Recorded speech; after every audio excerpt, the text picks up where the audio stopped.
നമസ്കാരം, ഞാൻ Rakesh M G. നമ്മുടെ വാഹനത്തിൻ്റെ കൂളൻ്റ് ലെവൽ കുറയുകയാണെന്നുണ്ടെങ്കിൽ, കൂളൻ്റ് റിലേറ്റഡ് ആയിട്ട് ഞാൻ കുറേ വീഡിയോസ് ചെയ്തിട്ടുണ്ട്. എന്നാലും പലർക്കും ഇപ്പോഴും ഈ ഒരു കാര്യത്തിൽ സംശയമുള്ളൊരു കാര്യമാണ്. നമുക്ക് ഏതായാലും അതിനെക്കുറിച്ചൊന്ന് ക്ലാരിഫൈ ചെയ്യാം. അതായത് കൂളൻ്റ് ലെവല് കുറയാൻ ചാൻസ് ഉണ്ടോ? ഇങ്ങനെ ഒരു സംശയം എൻ്റെ ഒരു സബ്സ്ക്രൈബർ ചോദിച്ചിട്ടുണ്ടായിരുന്നു. നൈഫ്സൻ ആണ് ചോദിച്ചിരിക്കുന്നത്. ചോദ്യം ഇങ്ങനെയാണ്: ബ്രോ, എൻ്റെ കാറിൻ്റെ റേഡിയേറ്റർ കൂളൻ്റ് ഇടയ്ക്കിടയ്ക്ക് കുറയുന്നത് പോലെ തോന്നുന്നു. കാരണം ഞാൻ 3 മാസം മുമ്പായിരുന്നു കിലോമീറ്റർ സർവീസ് ചെയ്തത്. എന്നാൽ ഞാൻ ഈ അടുത്ത് നോക്കിയപ്പോൾ ലോയ്ക്കും താഴെ ആയിരുന്നു. AC അത്യാവശ്യം എല്ലാ ടൈമും ഇടാറുണ്ട്.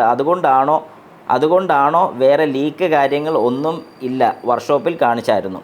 ഓക്കെ, ഇപ്പോൾ ശരിക്കും പറഞ്ഞു കഴിഞ്ഞാൽ കൂളൻ്റ് കുറയുന്നുണ്ടെന്നുണ്ടെങ്കിൽ മെയിനായിട്ട് ഈ ക്വസ്റ്റ്യനിനകത്ത് വന്നിരിക്കുന്ന ഒരു കാര്യം എന്ന് പറഞ്ഞാൽ കൂളൻ്റ് ലെവൽ കുറയുന്നു, അതും റിസർവ് ടാങ്കിനകത്ത് ലോ കാണിക്കുന്നു എന്നാണ് മെയിനായിട്ട് ഉദ്ദേശിച്ചിരിക്കുന്നത്. അപ്പോൾ ശരിക്കും പറഞ്ഞാൽ ഈ റിസർവ് ടാങ്കിൽ ലോയ്ക്ക് താഴെ പോകണമെന്നുണ്ടെങ്കിൽ എന്തായിരിക്കും കാരണം?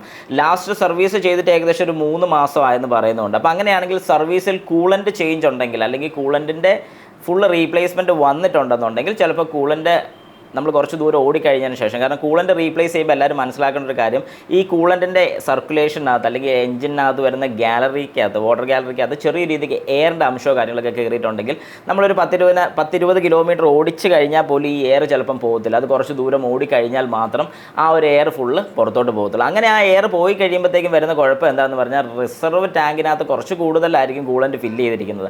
ആ ഒരു കൂളൻ്റും കൂടെ ഇങ്ങോട്ട് സക്ക് ചെയ്തെടുക്കുന്നുള്ളതുകൊണ്ടാണ് അവിടെ കുറവ് കാണിക്കുന്നത്. അപ്പം നമ്മൾ മനസ്സിലാക്കേണ്ട ഒരു കാര്യം എന്ന് പറഞ്ഞാൽ, ഇതുപോലെ എപ്പോഴെങ്കിലും കുറവ് കാണിക്കുകയാണെന്നുണ്ടെങ്കിൽ ഒന്ന് ഫില്ല് ചെയ്ത് കൊടുക്കുക. അതായത് ജസ്റ്റ് ഒന്ന് ഫില്ല് ചെയ്ത് കൊടുക്കുക. അങ്ങനെ ഫില്ല് ചെയ്തതിന് ശേഷം പിന്നെയും കുറവ് കാണിക്കുന്നുണ്ടെങ്കിൽ, അതായത് നിങ്ങൾ ശ്രദ്ധിക്കുക, അതായത് ഒരു തവണ നമ്മൾ ഫില്ല് ചെയ്തു, പിന്നെയും അതിനുശേഷം പിന്നെയും കുറവ് കാണിക്കുകയാണെങ്കിൽ നമുക്ക് മനസ്സിലാക്കാം കൂളൻ്റ് ഏതിലെയോ ലീക്കുണ്ട്. അത് ചിലപ്പോൾ നമ്മുടെ വാഹനത്തിൻ്റെ അടിഭാഗത്ത് നോക്കിക്കഴിഞ്ഞാൽ ലീക്ക് കാണണമെന്നില്ല. ചിലപ്പം ബാക്കിലത്തെ പോർഷനോ എവിടെയെങ്കിലുമൊക്കെ നോക്കിയാൽ കാണണമെന്നില്ല. ചിലപ്പം ഗ്ലോ ബോക്സിൻ്റെ ബാക്കിലാകാനുള്ള ചാൻസ് ഉണ്ട്. അതായത് നമ്മുടെ ഡാഷ്ബോർഡിൻ്റെ താഴെ വരാനുള്ള ചാൻസ് ഉണ്ട്.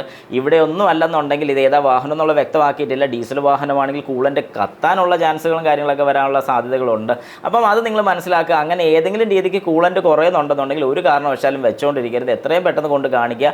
കാരണം എത്ര കൂളൻ്റ് നമ്മൾ ഫില്ല് ചെയ്യുന്നു എന്നുള്ളതും കൂടെ നമ്മുടെ മനസ്സിലുണ്ടായിരിക്കണം. അല്ലെങ്കിൽ നമ്മളത് മെൻഷൻ ചെയ്യണം. ഇത്രയും കൂളൻ്റ് കൂടെ നമ്മൾ ഫില്ല് ചെയ്തു, പക്ഷേ ഈ പറഞ്ഞ പോലെ ഒരു കുറവാണ് അവിടെ കാണിക്കുന്നത്. അത് എന്താണ് കാര്യം എന്നുള്ളത് ചെക്ക് ചെയ്ത് ക്ലിയർ ചെയ്യണം. കാരണം കൂളൻ്റ് ചെറിയൊരു കാര്യമല്ല.